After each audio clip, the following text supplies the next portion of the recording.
So now we come, that is the how these galvanic cell that is to be used in our day to day life. So various examples are there. क्योंकि हम लोग अगर examples की अगर बात करें तो that we are using the dry cell, we are using that mercury cell, then nickel cadmium cell जो बैटरी के अंदर में, कैलकुलेटर्स के अंदर में जो छोटे छोटे जिसको हम लोग बटन सेल्स बोलते हैं, वो सारे सेल्स का हम लोग इस्तेमाल करते हैं. और these are the dry cells. But say how it works, what type of the chemical reactions that will be carried out inside this, so that we are focusing on this point. Okay, so they are taking the two different types of the voltage cell. One is the primary voltage cell and the another is the secondary voltage cell. Well, see that the primary voltage cell where we are taking the dry cell example is the dry cell. Now what is the primary voltage cell? It is the electrochemical cell, no doubt, where the chemical energy that will be converted into the electrical energy, हमें electrical energy मिलती है, वहां पे chemicals का consumption होता है. All the chemical that gets consumed and then it will be give that is it will be converted into the electrical form. Very basic concept is there कि यहां पे the cell that is to be discharged, cell जो होता है वो discharge होता है. It cannot be recharge again, उसको रिचार्ज नहीं कर पाते. एक बार वो सेल अगर डिस्चार्ज अगर हो जाता है उसको रिचार्ज नहीं कर पाते. That is cell that is known as the primary voltage. Dry cell everyday के जो सेल होते हैं वो हमारे घर में एक बार यूज करने के बाद हम लोग उसको फेंक देते हैं, वो चार्जिंग पे नहीं आता, उसको चार्जिंग नहीं किया जाता है. So once it is to be discharged, यानी वहां पे जितना भी केमिकल होता है, that all these are chemical energy that will be completely converted, it is to be consumed to form the electrical energy. Well the another one case is that is the secondary cell. अगर हम लोग secondary cell की अगर बात अगर करें तो lead storage battery की बात होती है. Lead storage battery, lead accumulator, हमारे गाड़ियों के अंदर में जो बैटरीज होती है वो लेड बैटरीज होती है जिसको रिचार्ज किया जाता है. That's very important. The chemicals can be regenerated. It can be regenerated. बराबर समझ में आ रही है? यानी यहां पे अगर उसको बात अगर करें तो उसको रिचार्जिंग पे हमारे घर में ये जो बैटरी जो होती है वो सारी की सारी हम लोग रिचार्ज करते हैं. So that this type of the cell that is known as the secondary, where say that the chemicals can be regenerated by applying the higher EMF. Clear? इसी के सिलसिले में अगर हम लोग अगर देखें तो ये प्राइमरी टाइप के सेल होते हैं. मर्क्यूरी सेल हो गया, निकेल कैडमियम सेल हो गया, ये जो सेल्स होते हैं दैट यस ये रिचार्जेबल है. निकेल कैडमियम अगर हम लोग अगर बात अगर करें वॉचेस की, अगर कैलकुलेटर्स की अगर बात अगर होती है तो देखिए ये जो सारे सेल्स होते हैं तो हम लोग देखेंगे कि भाई यहाँ पे निकेल कैडमियम सेल के अंदर में रिएक्शंस कैसी होती है, मर्क्यूरी सेल का कंस्ट्रक्शन. ये देखिए यहाँ पे हम लोगों ने मर्क्यूरी सेल, छोटा सा एक सेल की बात करेंगे. ये मर्क्यूरी सेल अगर होता है, all these are the galvanic cells, बराबर है. लेकिन यहाँ पे अगर बात अगर होती है तो यहाँ पे अगर देखें तो that's that this is the graphite rod that is to be dipped into, say that is the HGO as well as the KOH. बराबर है. Where say that these are the strongly alkaline, potassium hydroxide हो गया. ये यहाँ पे अगर हम लोग अगर बात अगर करें, where say that all these are taken that is into the zinc vessel, where zinc vessel itself it acts as the anode and that these are graphite rod that acts as the cathode. ये बिल्कुल simple construction हो गया mercury cell का. अगर ये zinc anode अगर होता है इसका मतलब ही होगा कि जिंक पे ऑक्सीडेशन होना चाहिए. सो that this zinc that must B converted into the zinc 2 positive. यहां पे देखिए इसकी चार्जेस की अगर बात अगर करें तो ये 2 पॉजिटिव और ऑक्सीजन की अगर बात करें तो दैट इज द 2 नेगेटिव यानी ये न्यूट्रल मॉलिक्यूल हो गया.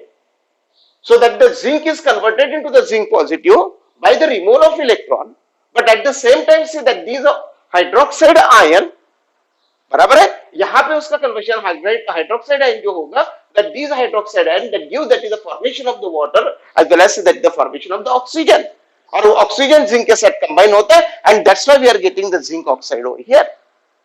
So that these reaction that is at the anode this is the removal of electron, and while at the contrary say that is the another reaction at cathodic reaction, जहां पे हम लोग mercury oxide की अगर बात करें, mercury oxide होता है यहाँ बराबर है, तो HgO when it gains the 2 electron that will be converted into that is the Hg बराबर है। यहाँ पे HgO के तरफ यहाँ पे 2 पॉजिटिव चार्जेस होते हैं, that these are 2 positive charges वाला जो होगा that will be converted into say that is the zero charge.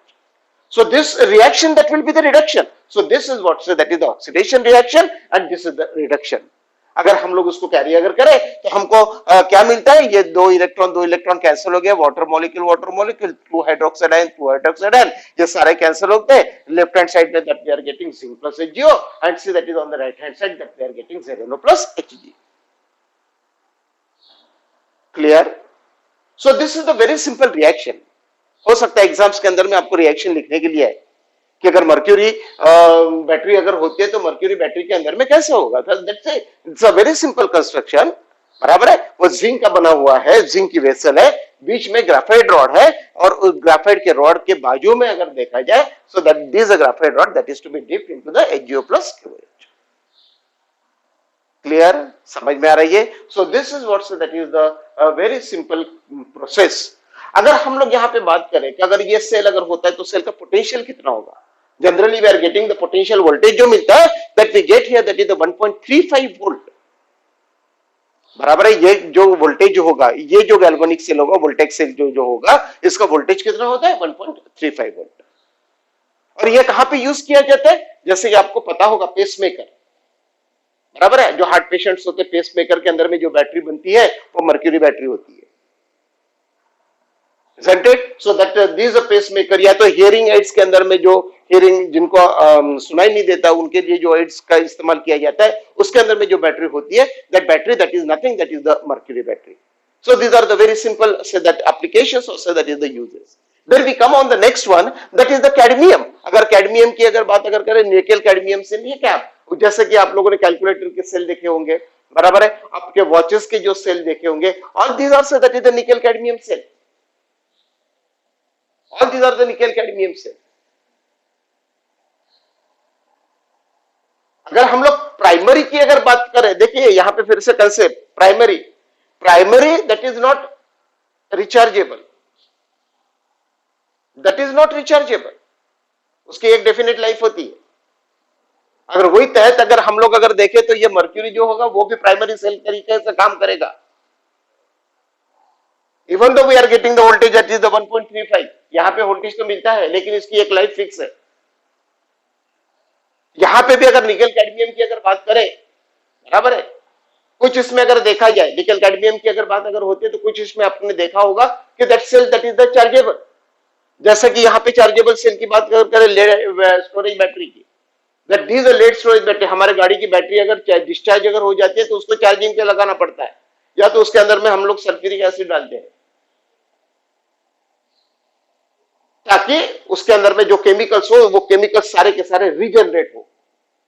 बराबर समझ में आ रही है? तो अगर हम लोग निकेल कैडमियम की अगर बात करते that say that this is to be used here, that watches और कैलकुलेटर्स में इसका इस्तेमाल किया जाता है. जहां तक एनोडिक रिएक्शन की अगर बात करें, ऑक्सीडेशन की रिएक्शन, देखिए कैडमियम इलेक्ट्रोड जो होता है, cadmium that gets converted into the cadmium ion by the removal of the 2 electrons, that is the oxidation process. और यहाँ पे अगर देखें तो निकेल की जो बात होती है, nickel that will be converted into say that is the nickel hydroxide, वैसे that is the reduction process that will be carried out over here. So this is the oxidation half reaction, this is the reduction half reaction, and see by cancelling say that is the similar term to electron that we get that these are cadmium plus nickel oxide plus NiO2 plus twice H2O that will be converted into the CdOH twice plus NiOH twice.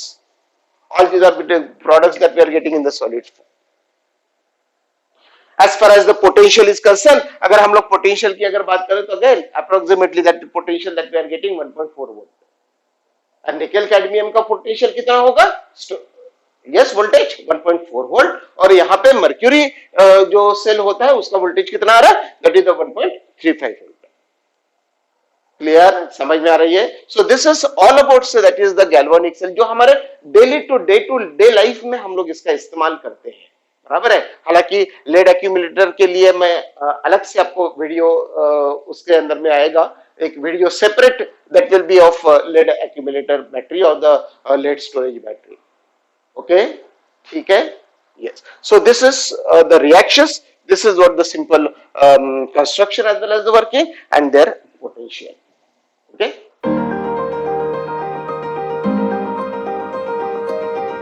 EMF series, electromotive force series, or that is known as the electrochemical series. Electrochemical series. So what is the definition of the EMF series?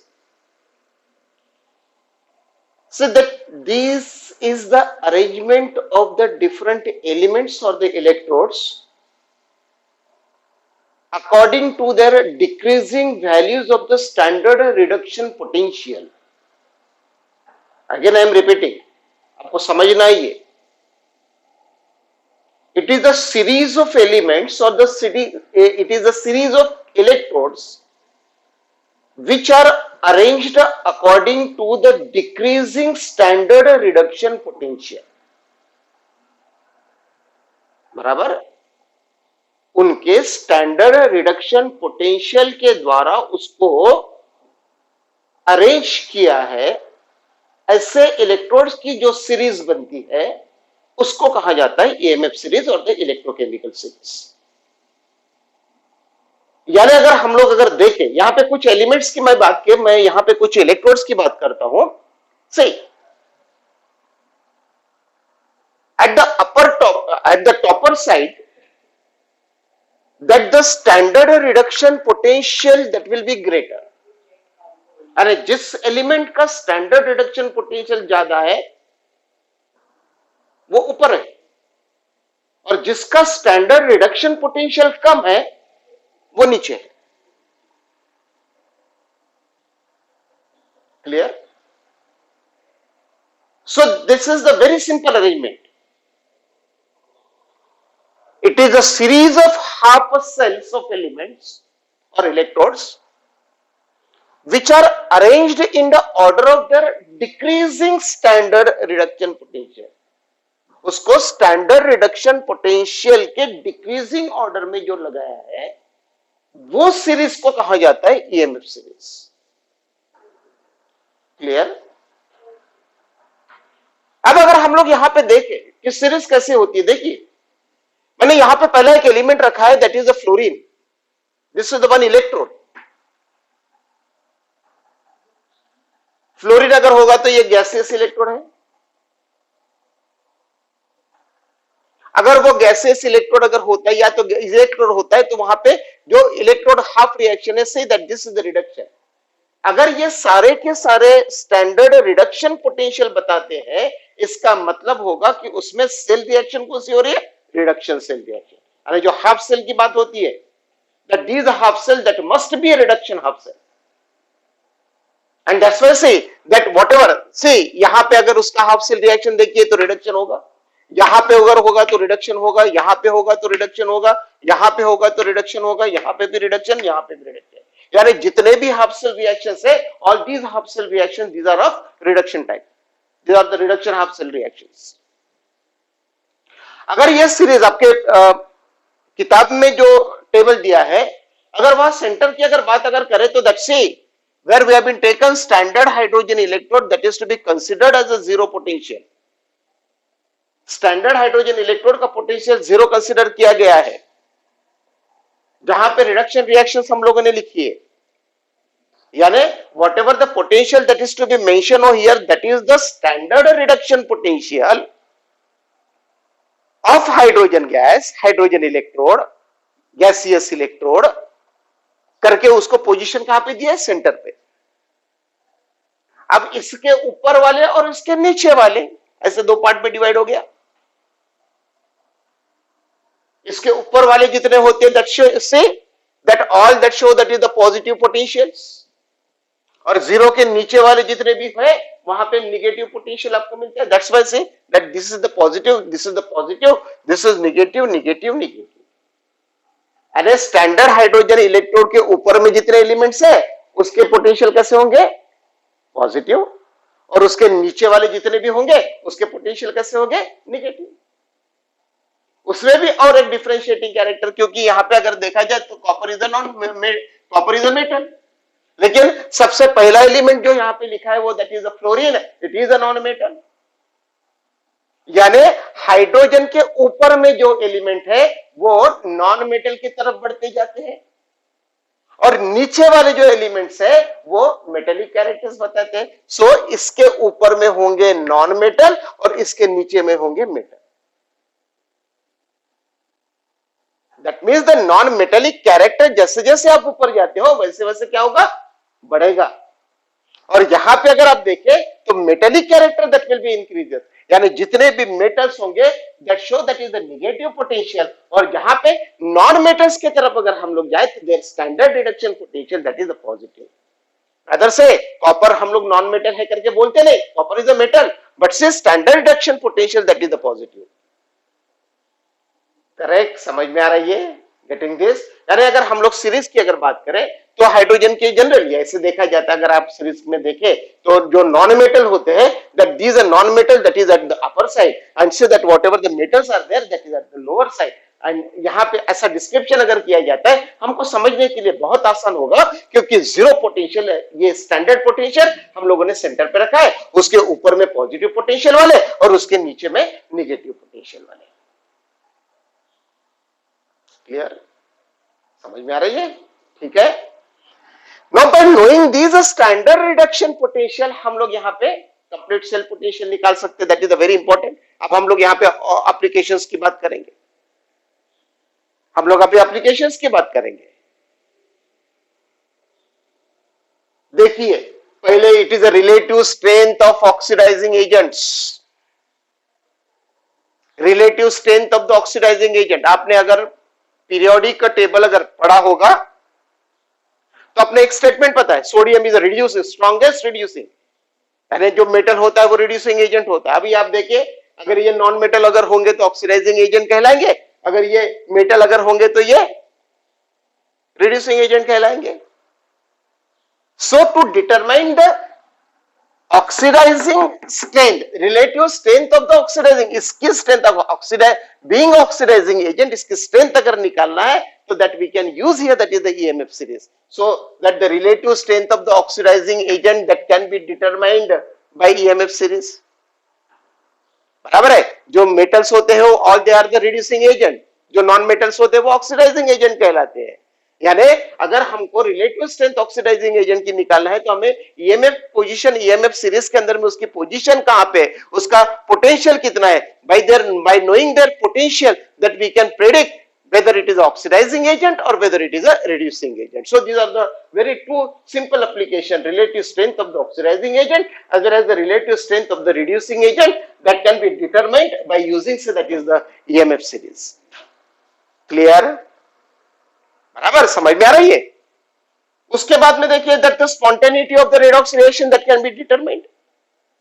अब अगर हम लोग spontaneity की अगर बात अगर करें तो spontaneity का मतलब क्या होगा, That means that अगर मुझे पॉजिटिव सेल पोटेंशियल अगर निकालना है, अब मैंने सेल पोटेंशियल निकाल लिया, अगर सेल पोटेंशियल निकालने के बाद जो पोटेंशियल निकलता है वो that if it is a positive, if the value that become the positive, यानी इसका मतलब होगा अगर पॉजिटिव वैल्यू होगा तो that C that is a spontaneous reaction होगी, वो that the spontaneity of the chemical reaction, that वो reaction spontaneous है या तो non spontaneous है, that can be determined by knowing से that is the positive as well as the negative value। potential की value पता होना चाहिए, अगर वो पॉजिटिव है तो spontaneous होना चाहिए, अगर आपका कैलकुलेटेड वैल्यू अगर नेगेटिव आता है that means that reaction that must be a spontaneous, that means that these are spontaneity of the reaction, redox reaction, that can be determined by knowing say that is the positive value as well as the negative value of the potential। if it is a positive then it is a spontaneous, and if it is a negative then it becomes so that is the non spontaneous। clear, समझ में आ रही है। and the last, yes this is the last calculation of the standard EMF of the cell. हम लोगों को half cell के electrode potential पता है, अगर मुझे हाफ सेल इलेक्ट्रोड अगर पता है तो that we know that the one formula, standard EMF of the cell that is equals to standard potential at cathode minus standard potential at anode. बराबर है, कैथोड माइनस एनोड ये होगा formula. अब cathode के ऊपर अगर मानो अगर ये सेल अगर होगा तो that C that is the zinc half electrode that is the anode and C that is the silver half electrode that will be the cathode. बराबर है, ये होगा कैथोड और ये होगा एनोड, ये होगा AG simple. This is the oxidation and this is the reduction. Correct. फिर बाद में कैथोड की वैल्यूज दी गई है, एनोड की वैल्यूज दी गई, उसको कैलकुलेट किया and we got here that is the 1.56 value. And standard EMF की अगर बात अगर करें तो ईएमएफ ऑफ सेल कितना मिला 1.56। As this value that becomes the positive, मुझे पॉजिटिव वैल्यू मिलती है करके ये रिएक्शन कैसी होगी, that will be the spontaneous redox reaction. So these are the applications.